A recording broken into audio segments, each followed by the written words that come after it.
नमस्कार प्यारे दर्शकों, मैं आपका ज्योतिष मित्र आदित्य द्विवेदी। अगर आप अपनी कुंडली का परामर्श चाहते हैं, अपने प्रश्नों के उत्तर चाहते हैं, समस्याओं का समाधान चाहते हैं, खराब ग्रह दशाओं के उपाय जानना चाहते हैं, कुंडली मिलान करवाना चाहते हैं या किसी शुभ मुहूर्त के बारे में जानकारी लेना चाहते हैं, तो आप हमारे नंबर पर हमें कॉल कर सकते हैं या व्हाट्सएप मैसेज कर सकते हैं।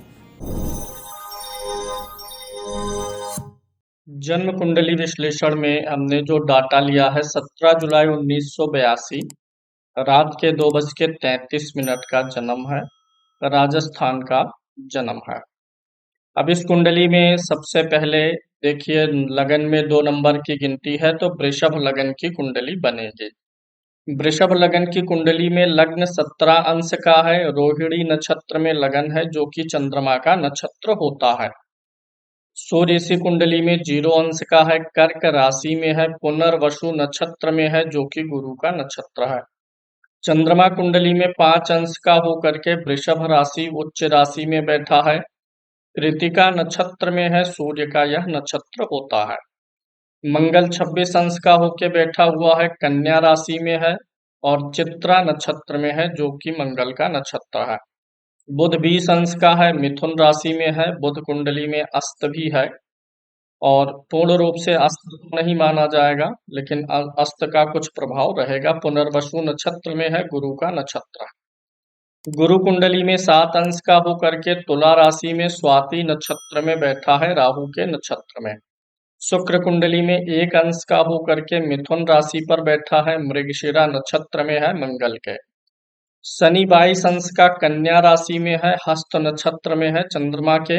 राहु 19 अंश का है, मिथुन राशि में, उग्र नक्षत्र आद्रा में बैठा है अपने नक्षत्र में। केतु 19 अंश का धनु राशि में, पूर्वाषाढ़ा नक्षत्र में है, शुक्र के नक्षत्र में है। अब कुंडली का अगर हम विश्लेषण करें तो 2 नंबर की गिनती लगन में लिखी गई है और लगन में ही चंद्रमा बैठा है, यानी लग्न और राशि दोनों एक ही है, वृषभ। लगन का स्वामी शुक्र होगा जो कि द्वितीय भाव में बैठा हुआ है और यही शुक्र राशि का भी स्वामी होगा, अर्थात लग्न और राशि दोनों से ही इनके कारक और मारक ग्रह सेम ही आएंगे। लगन का स्वामी शुक्र इनके लिए कारक ग्रह है, पंचम भाव का स्वामी बुध इनके लिए कारक ग्रह होगा और नवम भाव का स्वामी शनि इनके लिए कारक ग्रह होगा। वृषभ लगन में शनि परम कारक होता है। शनि नवम भाव का स्वामी होकर के एक त्रिकोण का स्वामी है और दसम भाव का स्वामी होकर के एक केंद्र का स्वामी है। इसलिए शनि एक केंद्र और त्रिकोण का स्वामी होकर के परम योग कारक हो जाता है। लग्नेश द्वितीय भाव में जाकर के बैठा हुआ है, यहाँ पर बुध भी बैठा है और राहु भी साथ में बैठा हुआ है। तो सूर्य यहाँ पर शुक्र बुध और राहु की युति अच्छा परिणाम देने में सक्षम है।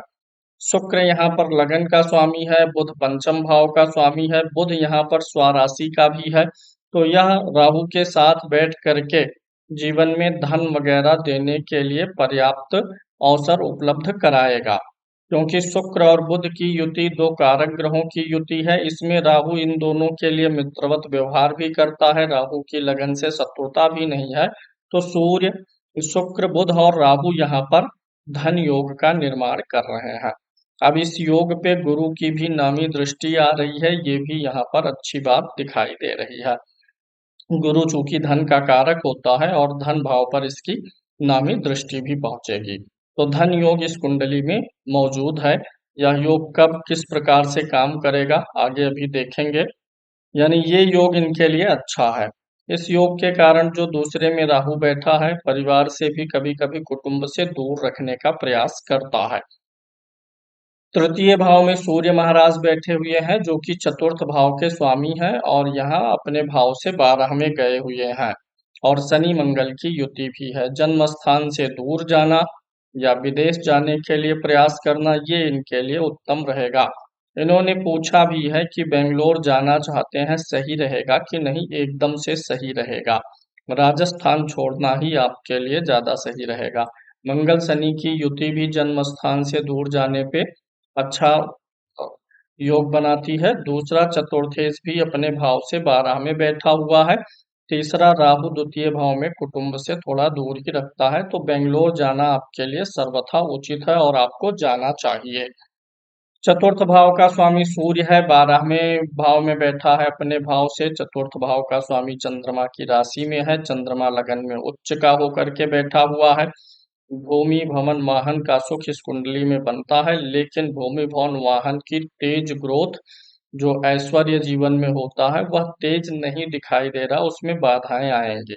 इस कुंडली में बाधा का कारण भी है, अभी उसको भी देखेंगे हम लोग आगे। पंचम भाव में शनि और मंगल की युति बनी हुई है। पंचमेश बुध है, जो कि यहाँ पर द्वितीय भाव में आकर के बैठा हुआ है। यहाँ पर बुध की कन्या राशि है। मंगल इस कुंडली में मारक ग्रह होता है, क्योंकि मंगल वृषभ लगन का शत्रु होता है। सप्तम और द्वादश भाव का स्वामी है, तो मंगल पहला मारक है, प्रबल मारक है। दूसरे नंबर पर गुरु मारक होता है, जो कि 8वें भाव और एकादश भाव का स्वामी है और लगन का शत्रु है। मार्केश ग्रह को लगन का शत्रु होना चाहिए, तो गुरु लगन का शत्रु भी है, तो मंगल और गुरु यहाँ पर जो है मारक ग्रह है। मंगल 12वें भाव का भी स्वामी होके आके बैठा हुआ है। गुरु जो संतान का कारक है, छठे में है, तो यहाँ पे संतान प्राप्त, और मंगल शनि का योग भी जिस भाव में होता है, भाव से जुड़े हुए सजीव पक्ष की हानि करता है, तो संतान के लिए कुछ बहुत ज्यादा उम्मीदें नहीं दिखती हैं। कारण यह भी है कि संतान भाव में जो ये 6 नंबर की गिनती है, ये 6 नंबर की गिनती कन्या राशि को बंध्या राशि बोलते हैं। किसी भी भाव में जब बंध्या राशि होती है और उसमें ग्रहों की संख्या अधिक होती है, तो उस भाव से जुड़ा हुआ बंधन लागू हो जाता है सजीव पक्ष के लिए। तो पंचम भाव का सजीव पक्ष संतान पक्ष है, तो संतान सुख में बंधन यहाँ पे लागू हो गया है। गुरु यहाँ पर छठे भाव में बैठा हुआ है। गुरु अष्टम भाव का स्वामी भी है, यहाँ पर अष्टमेश होकर के छठे भाव में है, शत्रु राशि में होकर के बैठा हुआ है। गुरु यहाँ पर राहु के नक्षत्र में भी है। गुरु राहु के साथ हो चाहे राहु के नक्षत्र में हो, तो इसके अंदर चांडाल दोष लग जाता है, और राहु की दृष्टि भी गुरु के ऊपर है, हालांकि गुरु की भी है। तो गुरु इस कुंडली में छठे भाव में होकर के बाधा कारक हो गया है, और बहुत यह चूंकि शत्रु राशि में है, तो शत्रुहंता योग भी नहीं बना रहा है। पीठ पीछे या लोग जो समाज में रहेंगे कार्यस्थल पे, वो बहुत फेवर लेने वाले नहीं रहेंगे, इनके पक्ष में रहने वाले नहीं रहेंगे। गुरु 12वें भाव को देख के खर्चे भी बढ़ा के रखेगा, खर्चा आएगा। धन भाव को देख के आमदनी देगा, आमदनी और खर्चा दोनों बराबर रखने का प्रयास करेगा। कर्म भाव पर इसकी दृष्टि जाएगी, तो ये नौकरी के लिए अच्छा हो जाएगा। छठे भाव से नौकरी भी देखते हैं, गुरु बैठा हुआ है, तो जॉब के लिए ये मदद करेगा। अष्टम भाव में केतु बैठा हुआ है, जो पेट और डाइजेशन से जुड़ी हुई कभी कभी समस्याएं देता है, डाइजेस्टिव सिस्टम को बिगाड़ता है, गैस की प्रॉब्लम देता है, और कभी कभी पाइल्स वगैरह की भी समस्याएं देने का प्रयास करता है। अष्टम का केतु कार्यों में रुकावट, विघ्न, बाधा, अवरोध देता है। छोटी छोटी चीजें भी सामान्य रूप से नहीं गुजर पाती हैं, तो यहाँ पर अष्टम का केतु बाधा कारक भी हो गया है। ये बाधा हर चीज में उत्पन्न करेगा, शरीर और स्वास्थ्य में भी बाधाएं उत्पन्न करेगा, हालांकि कुछ मेजर नहीं, लेकिन छोटी छोटी समस्याएं ये स्वास्थ्य में भी देता रहेगा। अब इस कुंडली में लगन में चंद्रमा उच्च का बैठा है, व्यक्ति का व्यवहार अच्छा बनाता है। चंद्रमा मिलनसार ग्रह है और सौम्य ग्रह है, उच्च का है, तो ये चंद्रमा लगन के फल को तो अच्छा कर रहा है। अब चंद्रमा को अगर आप देखते हैं, तो चंद्रमा से केंद्र में कोई ग्रह नहीं बैठा हुआ है। चंद्रमा भी उच्च का भले है, लेकिन कृष्ण पक्ष का है, सूर्य से पीछे बैठा हुआ है, इसलिए चंद्रमा की उच्चता का कोई बहुत लाभ नहीं मिल पाएगा, क्योंकि चंद्रमा का पक्ष बल सबसे ज्यादा जरूरी माना जाता है। तो यहाँ पर चंद्रमा का पक्ष बल कमजोर है, चंद्रमा भी ज्यादा लाभ देने की स्थिति में नहीं है, हालांकि व्यवहार अच्छा बनाता है। अब इनका विवाह भी नहीं हुआ है, और विवाह होने की संभावना भी यहाँ पर बहुत ही कम है। विवाह ना होना और संतान सुख ना मिलना, ये दोनों चीजें इस कुंडली में बनी हुई हैं। विवाह के लिए अगर आप देखेंगे, तो आपको यहाँ पे समझ में आ जाएगा कि विवाह भाव और संतान भाव पे दोनों पे एक चीज जबरदस्त रूप से लागू हो रही है। वो क्या है कि दोनों पे बंध्या राशि का प्रभाव है। विवाह भाव का स्वामी मंगल है और यह मंगल बंध्या राशि में आकर के बैठा हुआ है। विवाह का कारक कौन होता है? शुक्र होता है, ये भी बंध्या राशि में बैठा है। सूर्य की सिंह राशि, बुध की मिथुन और कन्या, ये तीन राशियों को बंध्या राशि बोला जाता है। इन राशियों में जाने वाले ग्रह जो है सजीव पक्ष के सुख में बाधा उत्पन्न करते हैं। मतलब बंध्या मतलब बांध के रख देते हैं उस भाव के फल को। यहाँ पर धन भाव में भी ये जो तीन ग्रहों का सुंदर योग बना है, ये भी बंध्या राशि में बना है। यानी फाइनेंशियल फ्रीडम नहीं आने देता है, बल्कि ये अगर ग्रहों का योग देखेंगे तो ये धन योग बना है, लेकिन ऐसे घर में पड़ गए हैं जहां पर बंधन लगा हुआ है। फाइनेंशियली बंधन फ्रीडम आने में काफी परेशानी देता है, फाइनेंशियल फ्रीडम आने में। तो विवाह भाव का जो स्वामी मंगल है वो बंध्या राशि में है, ऊपर से क्रूर ग्रह मंगल के साथ है। दूसरा, विवाह का नैसर्गिक कारक स्त्री सुख देने वाला शुक्र है, जो कि बंध्या राशि में है। अगला, अगर हम सप्तम भाव को देखें तो यहाँ पर चंद्रमा की नीच की दृष्टि है और शनि की क्रूर दृष्टि, तीसरी दृष्टि भी यहाँ पर पहुंच रही है। तो विवाह होने में यहाँ पर समस्याएं नजर आ रही हैं, विवाह की कोई खास उम्मीद नहीं दिखाई देती है। अब सुख हम देखते हैं चतुर्थ भाव से, नवमांश कुंडली से विवाह, शादी, दाम्पत्य और चौथा भाव सुख का। तो नवमांश के चौथे से दाम्पत्य का सुख बनेगा, जहां ऑलरेडी दो क्रूर ग्रह मंगल और केतु बैठे हुए हैं, दो के दोनों शुष्क ग्रह होते हैं। यहाँ पर राहु की भी दृष्टि आ ही जाएगी जब केतु बैठा है, शनि की भी तीसरी दृष्टि आ जाएगी। अगर हम शुभ ग्रहों का प्रभाव ढूंढते हैं तो चौथे भाव पर शुभ ग्रह का प्रभाव नहीं है। ना ही बृहस्पति यहाँ पर देख रहा है, ना ही बुध देख रहा है, ना ही शुक्र देख रहा है। तो नवमांश कुंडली के चतुर्थ भाव से भी इंडिकेशन मिलता है कि वैवाहिक सुख ना मिल पाए। इस कुंडली में विवाह के योग बहुत क्षीण है, विवाह होना ही मुश्किल दिखाई देता है। और अगर ऐसे में सवाल है इनका कि विवाह किया जाए कि ना किया जाए, तो विवाह का सुख जब कुंडली में बन नहीं रहा है तो विवाह करना बहुत उचित नहीं है। और विवाह के लिए प्रयास करेंगे भी तो थोड़ा शंका है कि आपके प्रयास सफल भी होंगे, यानी सफल ना होने के भी चांस है। प्रयास और अवसर विवाह के लिए कम मिल पाएंगे। विवाह संतान दोनों पे बंधन लागू है। और केतु के द्वारा बार बार आपके जीवन में अवरोध उत्पन्न हो रहा है। अभी वर्तमान में गुरु की दशा चल रही है। गुरु की मूल त्रिकोण राशि अष्टम भाव में है और दूसरी राशि एकादश भाव में बनी हुई है। अब यहाँ पर समस्या क्या हुई, जो आपकी लगन और राशि है, दोनों का ही गुरु शत्रु हो गया है। लगन का भी शत्रु है, राशि का भी शत्रु है। इसलिए गुरु बहुत आपके ना तो शरीर के लिए अच्छा है और ना ही मन के लिए अच्छा है। दशा अगर आप देखेंगे तो वर्तमान में गुरु की महादशा चल रही है और इसमें बुध महाराज का अंतर चल रहा है। 7 फरवरी 2024 से बुध का अंतर शुरू हुआ है और 15 मई 2026 तक रहेगा। अब यहाँ पर जो कर्म भाव है इसका स्वामी शनि है और शनि वर्तमान समय में इसी राशि में गोचर भी कर रहे हैं। तो नौकरी के लिए तो चांसेस बनने वाले हैं, कब तक बनेंगे इसको भी देख लेते हैं।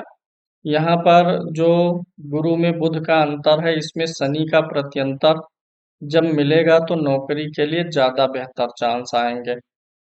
देखिए, गुरु की दृष्टि है यहाँ पर और बुध का प्रत्यंतर है, बुध भी कारक ग्रह है, धन भाव में बैठा हुआ है और शनि यहाँ का स्वामी है। तो गुरु में बुध में शनि का जो प्रत्यंतर आएगा वह अभी काफी विलंब से आएगा। जनवरी 2026 में एक अच्छी नौकरी का संकेत हमें मिलता हुआ दिखाई दे रहा है। अगर हम उसके पहले जॉब की पोजीशन को देखें कि कब मिल सकता है, तो जॉब के लिए अभी समय उचित नहीं दिख रहा है 22 जुलाई तक। गुरु में बुध में शुक्र, गुरु की दसम भाव पर दृष्टि है। ध्यान से यहाँ पर अगर हम देखें, गुरु की महादशा, बुध की अंतरदशा और शुक्र का प्रत्यंतर जो 22 जुलाई से शुरू होगा, इन तीन के तीनों ग्रहों का संबंध धन भाव से बन रहा है। गुरु की धन भाव पर दृष्टि है, बुध और शुक्र धन भाव में बैठे हुए हैं, यानी 22 जुलाई के बाद धनागमन का योग बन रहा है। 22 जुलाई के बाद नौकरी के लिए किए गए प्रयास आपके सफल हो सकते हैं, यानी आप प्रयास में लगे रहिए। 22 जुलाई के बाद नौकरी का योग बन रहा है।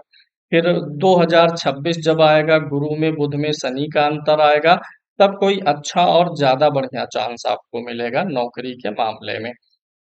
राजस्थान छोड़ के बाहर जाना आपके लिए ज्यादा सही है। विवाह और संतान ये दोनों स्थितियां नकारात्मक ही हैं, फैसला आपको लेना है। विवाह के योग ही कुंडली में बहुत बनते हुए दिखाई नहीं दे रहे हैं, और विवाह का योग नहीं होता तो संतान का योग ही कैसे बनेगा। अब अगर हम ओवरऑल कुंडली देखते हैं तो देखिए 9 ग्रह होते हैं। 9 ग्रह में से 5 ग्रह, 3 ग्रह यहाँ पर, 2 ग्रह यहाँ पर, 5 ग्रह बंध्या राशि में बैठ गए हैं। यह भी बहुत अच्छी स्थिति नहीं होती है। बंध्या राशि में है, बांधने वाला कौन है? बुध है, क्योंकि बुध की राशि में जो बांधता है वही खोल सकता है। बुध के लिए आप पन्ना स्टोन पहनिएगा 10 कैरेट का, 8 से 10 कैरेट का। और बुध आपका अच्छा ग्रह भी है। शुक्र के लिए ओपल भी पहनिएगा 8 से 10 कैरेट का। और शनि के लिए चाहे तो नीलम भी पहन सकते हैं 8 से 10 कैरेट के बीच में। ये तीनों स्टोन पहनने से बंध्या राशि में होने का दुष्प्रभाव भी कम होगा, और भाग्य का प्रभाव भी जीवन में और अधिक बढ़ जाएगा। अब आपके हम D10 को भी ले लेते हैं इसी के साथ साथ कैरियर के जजमेंट के लिए। लगन कुंडली और दशमांश दोनों को अगर देखा जाए तो केतु यहाँ पर बैठा हुआ है लगन में शुक्र के साथ में। केतु की अंतर्दशा भी चल रही है। केतु नौकरी में परिवर्तन का कारक ग्रह होता है, किसी भी चीज में परिवर्तन का कारक होता है। तो परिवर्तन होने वाला है, नौकरी आने वाली है केतु पुरानी नौकरी को छुड़ा के, क्योंकि D10 है तो लगन में जो ग्रह बैठा होगा, जो लग्नेश होगा, वो तो फल देगा ही देगा। और यहाँ पर एक अच्छी बात अभी आपको मैं दशाओं को दिखा रहा था, यहाँ पे एक संभावना और बन रही है। दशाओं को थोड़ा सा यहाँ पे आप लोग एनालाइज करेंगे तो आप देखेंगे कि गुरु की महादशा चल रही है, तो गुरु की यहाँ पर दसम भाव पर दृष्टि है।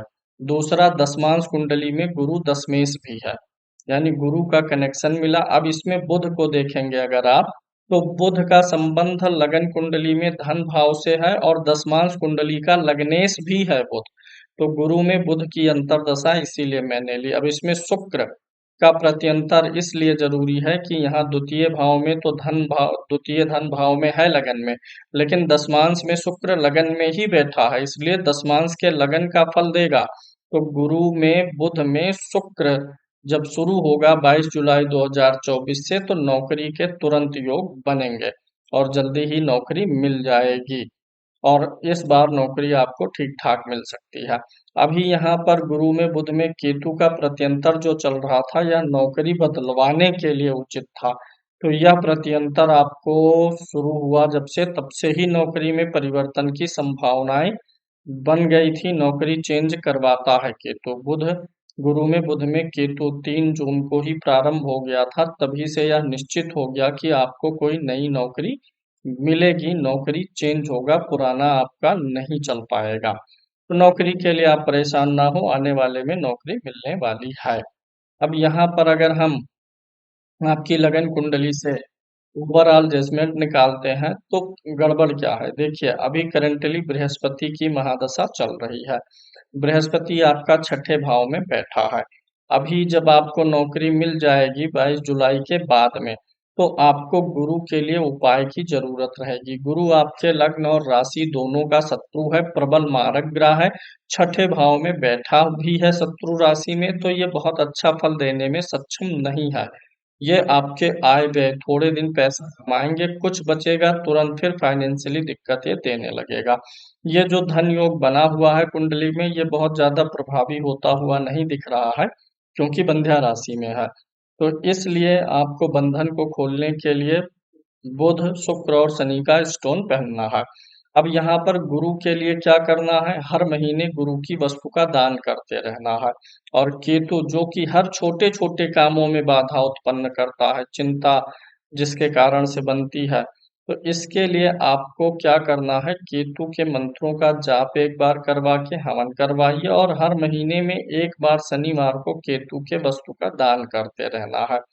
गुरु और केतु की वस्तुओं का निरंतर दान करते रहने से जीवन स्मूथ बना रहेगा, बाधाएं नहीं आएंगी, और आमदनी हमेशा बनी रहेगी, और बचत का स्तर भी बढ़ेगा।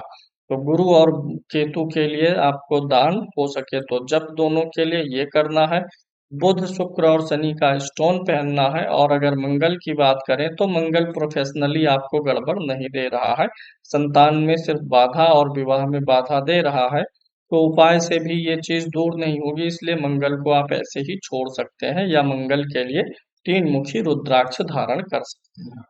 सूर्य को अगर आप देखेंगे तो ये चतुर्थ भाव का स्वामी है, 12 में है। तो अगर आप जन्म स्थान से अलग हट करके कहीं अपना मकान और प्रॉपर्टी बनाने का प्रयास करेंगे तो आपके लिए ज्यादा बेहतर रहेगा। अभी इसी कुंडली में हम आपके एक बार अष्टक वर्ग को देखते हैं। अष्टक वर्ग में यहाँ पर लगन में 32 पॉइंट्स है, जो आयु और स्वास्थ्य को अच्छा रखेगा। अब एक चीज यहाँ पे गड़बड़ हुई है, धन भाव में 25 पॉइंट है और व्यय में 30 है।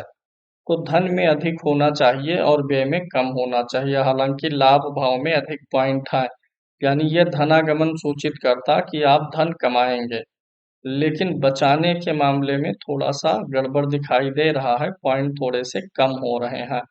इसलिए 12वें भाव के जो पॉइंट्स अधिक हो रहे हैं, यहाँ पे घर किसका है? मंगल का है। और मंगल जहाँ पर बैठा है उस भाव में भी पॉइंट्स कम है, इसलिए मंगल का भी रुद्राक्ष पहनिएगा। तो ये जो 12वें में अधिक पॉइंट्स बन रहे हैं, ये थोड़ा सा नियंत्रित होगा। व्यय भाव के योग जो है कमजोर होंगे, खर्चे के योग थोड़ा सा कमजोर होंगे। जब ये भाव थोड़ा शुद्ध होगा तो इस भाव का असर अपने आप बन जाएगा। तो आपको मंगल के लिए तीन मुखी रुद्राक्ष पहनना चाहिए। लगन आपका ठीक है, आयु स्वास्थ्य अच्छा रहेगा।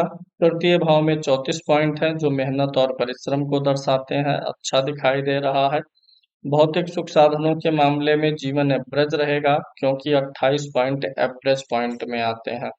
बहुत सुपर स्तर का ऐश्वर्य नहीं है, ना ही बिगड़ा हुआ है, ठीक ठाक रहेगा। संतान सुख में तो बाधा है ही, जब 23 पॉइंट है, विवाह में भी 23 पॉइंट है।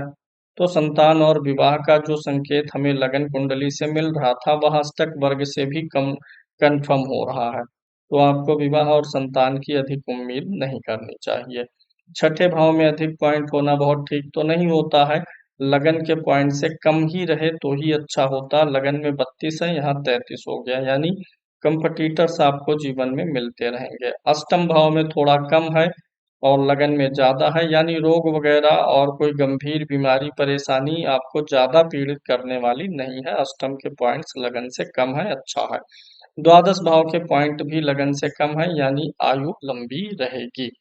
यहाँ पर भाग्य भाव आपके अष्टक वर्ग में सबसे ज्यादा वीक आ रहा है। सबसे देखिए यहाँ पर 22 पॉइंट ही बन रहा है। अष्टम में तो कम पॉइंट होना बहुत अच्छा है, 6 8 12 में कम रहे तभी अच्छा है। लेकिन नवम भाव में अगर हम देखें तो अन्य भावों की अपेक्षा सबसे कम पॉइंट्स है। भाग्य में 22 है, कर्म में 32 है, यानी भाग्य से ज्यादा आपको कर्म पे निर्भर रहना पड़ेगा।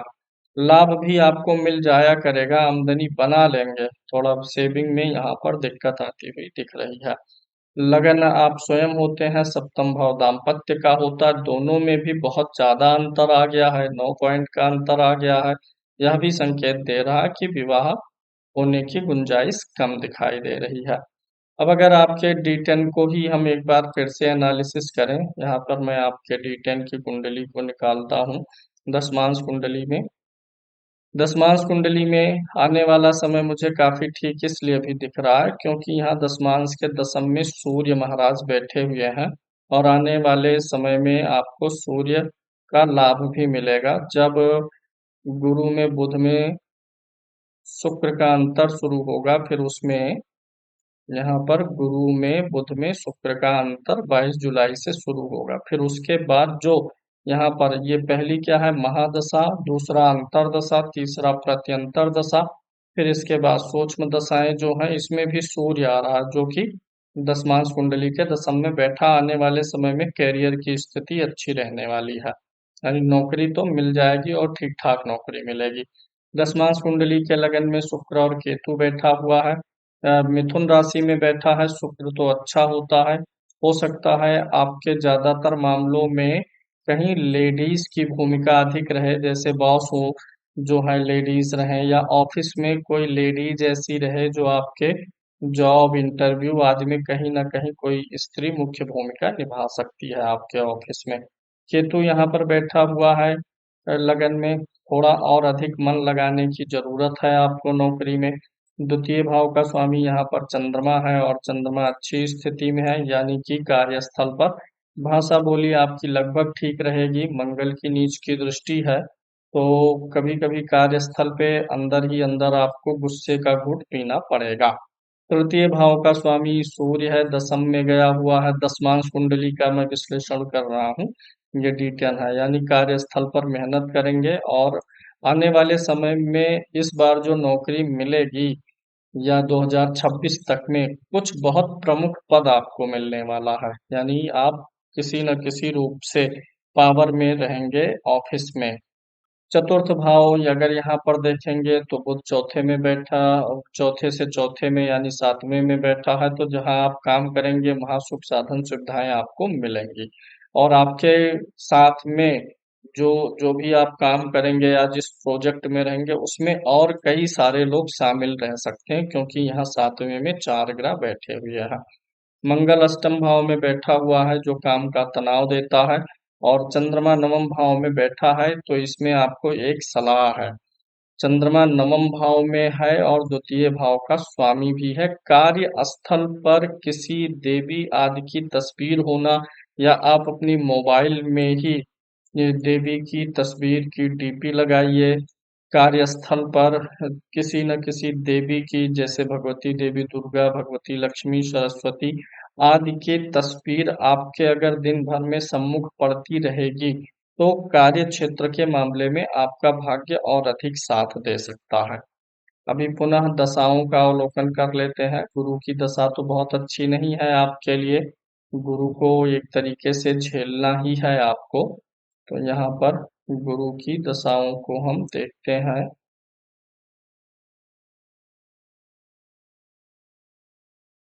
गुरु की महादशा आपकी शुरू हुई है जून 2019 से, और अभी ये चलेगी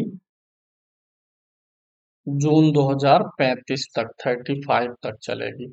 उसके बाद आपके एक अच्छे ग्रह की दशा आएगी, जून 2008, जून 2035 तक चलेगी गुरु की महादशा। उसके बाद शनि महाराज आएंगे। शनि कुंडली में मुझे काफी अच्छे दिखाई दे रहे हैं। शनि आपके जो है कुंडली में सबसे राशि में पंचम भाव में है, उच्चाभिलाषी भी है। गुरु की स्थिति, शनि की स्थिति काफी ठीक दिखाई दे रही है। और अगर एक विशेष चीज देखा जाए तो आप यह देखेंगे कि जो शनि है, इस शनि से अगर मुख्य रूप से मैं कैरियर का, कर्म का देख रहा हूं, तो शनि की महादशा आएगी, तो शनि से जो है दसम भाव में 3 ग्रह बैठे हैं और तीनों अच्छे योग में है, और शनि के मित्र भी हैं। जबकि गुरु को अगर देखेंगे तो गुरु की महादशा चल रही है। गुरु जहां बैठा है, उस गुरु से दसम भाव में एक ग्रह है, सूर्य है, वो भी विपरीत परिस्थिति में है। सूर्य अग्नि है और जल तत्व की राशि में पड़ा हुआ है। तो सूर्य अग्नि और जल तत्व की राशि में क्या हुआ, सूर्य का तो होना अच्छा हुआ, लेकिन जल तत्व में है, तो जैसे गर्म तावे पर पानी डालने से छनछनाहट हो, उसी स्तर का जीवन में कैरियर चलेगा। कभी बहुत अच्छा प्रॉमिसिंग नजर आएगा, कभी खराब, फिर कभी अच्छा, कभी खराब। तो ऐसे ही अभी चलता रहेगा, लेकिन नौकरी मिल जाएगी, क्योंकि गुरु से दसम में ग्रह है। सबसे अच्छा तो है शनि। शनि की महादशा में द्वितीय भाव में, शनि से द्वितीय भाव में गुरु भी है, यानी जो धन का संकेत देता है। शनि से दसम में राजयोग बना हुआ है, धन योग बना हुआ है। तो ये जो धन योग राजयोग बना है शुक्र बुध और राहु का, इसका लाभ आपको शनि की दशा में मिलेगा। यानी आने वाले समय में शनि आपके लिए जीवन की सबसे बेहतरीन दशा में से एक होने वाला है। अगर यहाँ पर D10 भी आप देखेंगे, दसमांश कुंडली, तो दसमांश कुंडली में भी शनि आपका कारक ग्रह है और लगन को देख भी रहा है। और यहाँ पर शनि गुरु बुध राहु तीनों ग्रहों के साथ में कंफर्टेबल जोन में है। और इससे भी बड़ी बात, अगर हम शनि का नक्षत्र देखते हैं, तो शनि कुंडली में चंद्रमा के नक्षत्र में बैठे हुए हैं, जो कि उच्च का है कुंडली में। शनि चंद्रमा के नक्षत्र में और चंद्रमा लगन में उच्च का होके बैठा हुआ, यानी शनि की दशा आपके जीवन की सबसे अच्छी दशा होगी। गुरु की दशा में क्या है, कभी खुशी कभी गम वाली स्थिति है। इसीलिए गुरु के वस्तु का दान करते रहना है, केतु के वस्तु का दान करते रहना, हो सके तो दोनों का एक बार जप करवाइएगा बारी बारी या एक साथ।